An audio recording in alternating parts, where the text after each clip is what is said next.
The minority peoples of Inner Mongolia. Welcome to the exhibit hall about the minority peoples of Inner Mongolia. In this hall, you'll learn about the 4 important ethnic groups who live in this autonomous region within China. They're the Mongolians, the Daur, the Winki, and the Arachun. Looking at the map here, we can see where these peoples are located. Besides Inner Mongolia, the Mongolian people also have autonomous counties in Xinjiang, Qinghai, Gansu, and the northeast. The Daur, Winki, and Arachun are found primarily in the far northern part of Inner Mongolia, in the region known as Hulunbuir. Many also live in Heilongjiang province, which borders Inner Mongolia to the east. First, let's learn about the Mongolians. The Mongolian people are traditionally nomadic herdsmen and raised 5 different kinds of animals for their livelihood. These animals are the horse, camel, cow, sheep, and goat. Probably the most important of these is the horse. The Mongolians are known as the horseback people, and horses have played an important part in their history and livelihood. Here we have a lot of tools that are used in the care of the livestock. This is a horse's saddle. These big scissors are sheep shears for cutting the wool.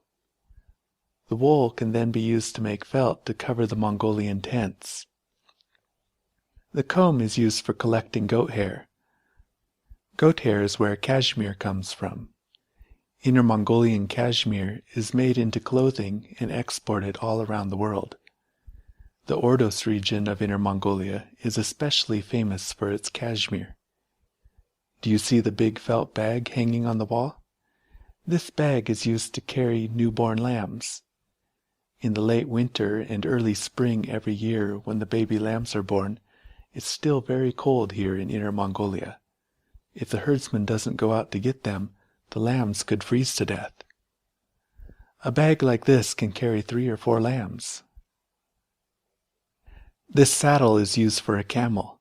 It goes between the humps. The camels of the Gobi Desert all have 2 humps. These kind of camels are called Bactrian camels. The camels in the Middle East have 1 hump. They are called dromedary camels. You can remember that because the letter B has 2 humps, and the letter D has 1 hump. Bactrian and dromedary. These things next to the camel saddle are bells. They're also used for camels. Often camels are led by a herdsman in a long line. A stick is put through the nose and attached with a rope to the camel in front. Then a big bell is hung on the last camel in the line. That way, while the herdsman is leading his camels, as long as he hears the bell ringing, he knows that all the camels are there. The Mongolians are also hunters. This is a wolf trap. Wolves have a very keen sense of smell, so the hunter has to be careful not to leave his scent on the trap. This horn is used to help bury the trap and set it. There's a great deal of variety among the Mongolian people. Just because they're all Mongolians doesn't mean that they all talk the same way, have the same customs, or wear the same clothes. In Russia, there are the Buryat Mongols. In Mongolia, there are the Khalakh Mongols. And here in China, there are several other different Mongol groups. Here we can see different kinds of headdresses worn by Mongolian women from different places. One of the most famous for its beautiful ornamentation is from Ordos, which we can see here. It's made with precious materials and can be very heavy. Of course, a Mongolian woman would not wear it every day, but only for special occasions like a wedding. If you ever have a chance to go to a Mongolian wedding, you shouldn't miss it. The bottles you see here are snuff bottles. The custom of taking snuff also gradually developed into a form of greeting. When 2 people met, they would exchange snuff bottles and then return them. Today, though, handshaking is the more common greeting. This utensil set has a pair of chopsticks, a knife, and a fire starter. Mongolians would carry it with them so that no matter where they were, it would be convenient to prepare a meal and eat. This dress belonged to a married woman. How can we tell? First of all, Only married women would wear the ornamental headdress. Then, too, there's no cloth belt for the waist. Instead, a second sleeveless outer robe is worn. One word for woman in Mongolian is buskwe. Bus is the word for the cloth belt, and ukwe means without. When a girl marries, she no longer wears the cloth belt, so a woman is one who is without a cloth belt. The environment in which people live has a major impact on their lifestyle, customs, and possessions. Ceramics and pottery are well-known products of China, but you will notice here that the Mongolian containers are made of wood, metal, and leather. Ceramic containers break too easily and are not suited to the nomadic life of Mongolians. Have you had a chance to eat any Mongolian food yet? You definitely don't want to leave Inner Mongolia before you do. Because the Mongolians were traditionally nomadic and not farmers, they didn't eat a lot of vegetables. Most of their diet consisted of meat and dairy products. Probably the most typical food is boiled beef or mutton. Other foods include blood sausage, butter, milk skin, yogurt, cream, and cheese. There are so many different dairy products that English doesn't even have the words to translate them all. The most common Mongolian drink is milk tea. Unlike the sweet milk teas in the West, Mongolian milk tea is usually somewhat salty. Mongolians also like to drink alcohol. The most traditional Mongolian alcohol is made from fermented mare's milk and is called kumis. Marco Polo even described this drink in his book, The Travels of Marco Polo. You may think fermented milk doesn't sound very good, but don't misunderstand. It's not rancid milk. It actually has a very mild flavor. Before us is a typical scene you might see of a traditional Mongolian family living on the grassland. The painting on the background represents the landscape of Inner Mongolia.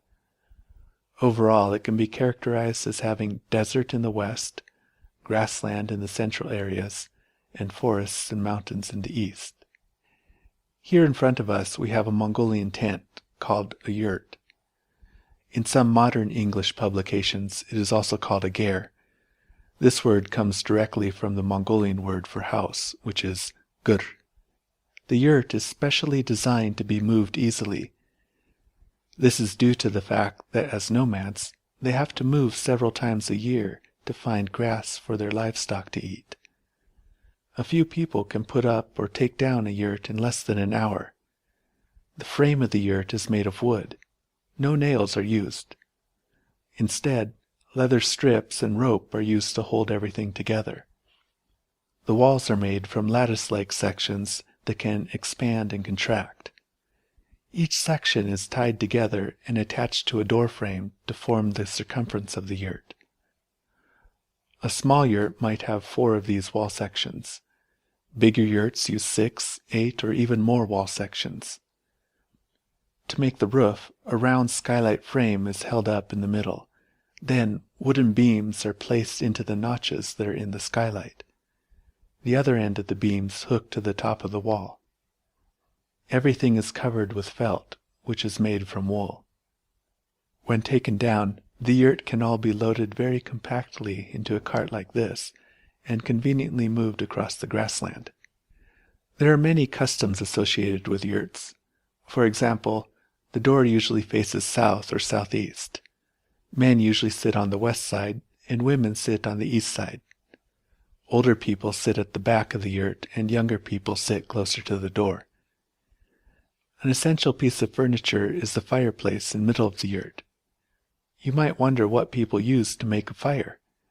You notice that there are not a lot of trees out in the grassland. They don't burn wood. They use dried manure that they collect from their sheep and cows. You might think, ew, doesn't that stink? But it really doesn't. After the manure is dry, it doesn't have a bad odor at all. Let me test you to see if you are listening carefully. Is this woman here married or unmarried? That's right, she's married. You can tell because she isn't wearing a cloth belt. Buskwe. You notice that the little girl and the man both have cloth belts, though. Let's continue on. Look there on the wall at the painting of the pile of rocks. This pile of rocks is called an ava. They're found across the grasslands and on the tops of mountains. The ava has its roots in shamanism. Shamanism is the belief that everything in nature has a god or spirit. A shaman is a person who communicates between the spirit and human world. Behind you, you can see some costumes worn by shamans. The ava was a place of worship, and even today people visit them to pray and make offerings. They walk around the ava 3 times in a clockwise direction. Sometimes there are special ceremonies where many people attend. Another major event that occurs every summer during July or August is the Naadam Festival. There are 3 main sports that are played during the Naadam Festival. They are wrestling, horse racing, and archery. These are known as the 3 manly sports, although today women also participate in some competitions. Here we can see a full wrestling outfit. At the beginning of a Mongolian wrestling match, the wrestlers dance into the ring surrounded by a crowd of spectators. There are different styles of dances, but a common one is the lion dance. Then they all pair up 2 by 2, shake hands, and begin to wrestle. The goal is to make your opponent touch the ground first. If any part of your body from your knees up touches the ground, then you're out. Each round continues in this manner until there are only 2 wrestlers left in the final round. There are other games that the Mongolians like to play too. Take a look at these bones here. They're the ankle bones from the sheep's 2 back legs. Children have many games that they play with them. You may recognize this game. It's Mongolian chess, or shetr. The rules are basically the same as regular chess, but as you can see, the pieces look a little different. Chess itself is thought to have originated in India in the 6th century. From there it spread to Persia. After the Muslim conquest of Persia in the 7th century, chess was called shatranj, a name that is very similar to the Mongolian name shetr. The Mongolians are excellent musicians, singers, and dancers. The most well-known of the Mongolian instruments is called the horsehead fiddle. It gets its name, of course, from the top being carved like a horse's head. Traditionally, the 2 strings were also made from horse's hair, but today they are made from other materials. Unlike a guitar or violin, the strings are not pressed all the way down. Instead, the musician only touches them from above or below while drawing the bow across them. These instruments here are used in Mongolian medicine. Pouches like these can be worn around the waist or rolled up and carried. Different medicinal herbs are put in each pouch. Traditionally, it was the lama who also acted as a doctor. A lama is a Tibetan Buddhist monk. I mentioned before that the Mongolians historically believed in shamanism. Although at the time of Genghis Khan some of the surrounding nomadic tribes believed in Nestorian Christianity, it was later Tibetan Buddhism that influenced the Mongolians the most. Kublai Khan and later Altan Khan had a big influence in spreading Tibetan Buddhism among the Mongolians. The masks that you see are worn during a religious dance called a cham dance. This type of robe was worn by a high-level lama called a living Buddha. The decorative beads are made from carved camel bone. You can visit Dajao, the big temple here in Hohhot, to see how Tibetan Buddhism is practiced today. Next, we're going to go on to learn about the Daur people. There are about 130,000 Daur people who live in China. Most of them are up in the northern part of Inner Mongolia in Ulaanbaatar, as well as in Heilongjiang province. Unlike the Mongolians, they are not nomadic. They are primarily farmers. You can see one of their houses here. It obviously can't be moved like the Mongolian yurt. Come look in the window here, and we can notice some special characteristics of traditional Daur culture. First of all, notice that the woman is holding a long pipe. Daur women like to smoke. This is in contrast to many parts of China, where women typically do not smoke as much as men. Another characteristic to note is that the baby's bed is hanging by a rope from the ceiling. This custom comes from when the Daur people used to live in the forest. In order to protect the babies from animals, they would hang them like this from trees. This method has the additional advantage of making it easy to rock the babies to sleep. A third characteristic of the Daur is that they use paper to cover the outside of the windows. The glass on the inside and the paper on the outside creates a double layer that helps to insulate the house from the winter cold. This house doesn't have the paper, so that we can see inside. Let's look at some of the items in the display behind us. The Daur are skilled at making things out of birch bark. Little Daur girls like to play with these traditional dolls here. The heads are made from eggs, and the bodies can be dressed up with many different costumes. Look at the hockey sticks and balls mounted on the wall. The Daur people have a long history with field hockey. There are several different kinds of balls. Children play with the lighter ball made of animal hair, and adults play with the hard wooden ball. There's even another kind of ball that can be lit on fire. This fireball can then be used to play with at night. Many of the players in China's Olympic field hockey teams have also been Daur. This next section is about the Awinki people. China has about 30,000 Awinkis. Most of them live up in the Hulumber region of Inner Mongolia. Like the Mongolians, they also raise animals and are nomadic. Up in the north, it gets very cold in the winter, and so the Awinki people have to have good clothes to keep them warm. Look at how thick these gloves are. Do you see the slits at the base of the gloves? This lets you take your hand out easily so that you can use your fingers to do something like shooting an arrow without having to take the whole glove off. Clever, isn't it? This blanket here is made from the hide of a roe deer, which is very warm. At night it can be used as a blanket, and during the day it can serve as a coat or shawl. Here we have the scene of an Awinki family. The main thing to notice here is the reindeer. One of the things that the Awinki people are most well known for is that they raise reindeer. Do you see the bag that the little girl's holding? Do you know what's inside? It has salt. This is one of the nutrients that the reindeer need in their diet, and they get it from the Awinki. The final people group that we're going to learn about are the Arichin people. They are one of the smaller minority groups in China, with only about 8,000 members. Like the Daur and Awinki, they also live up in the north. As you can see from the display here, they traditionally live in the forest with hunting as their livelihood. You might notice the similarity of the Arichin home with the teepees of some Native American Indian tribes. This is good support for the theory that Native Americans have their ancestry in Asia. In recent years, many Arichin have moved into the cities, but some continue to live traditional lifestyles.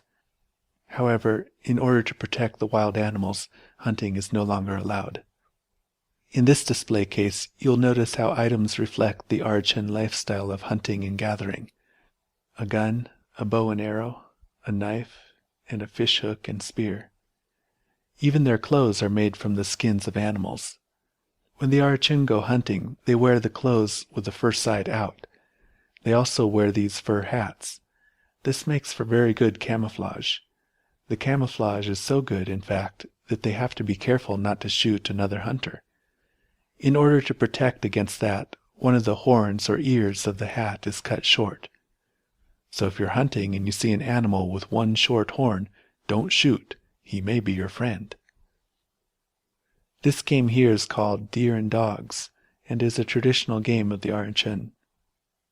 Well, I hope you've enjoyed learning a little bit about some of the minority peoples who live in Inner Mongolia. This concludes the tour of this exhibit hall. Enjoy your time as you visit the other exhibits.